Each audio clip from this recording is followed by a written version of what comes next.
Hello friends, बहुत बार ये होता है कि हम काफ़ी सारे नंबर एक सेल में देखते हैं और उनका हमें टोटल चाहिए, लेकिन हम टोटल ले नहीं पाते उसका।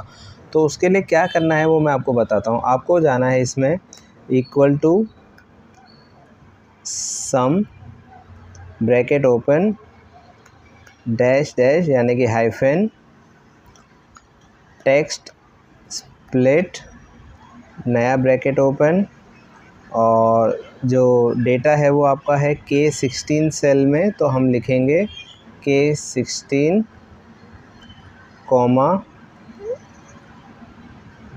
डबल कोट्स में सेमीकोलन, क्योंकि जो जो दो सब नंबर्स के बीच में जो डिलिमिटर है वो कॉमा है। इसका ब्रैकेट क्लोज, एक और ब्रैकेट क्लोज, एंटर, और ये देखिए टोटल आ गया। इसी तरह दूसरे सेल्स का भी अगर हम करेंगे तो ये देखिए 530, वही फॉर्मूला अगर नीचे भी लगाएंगे तो 505।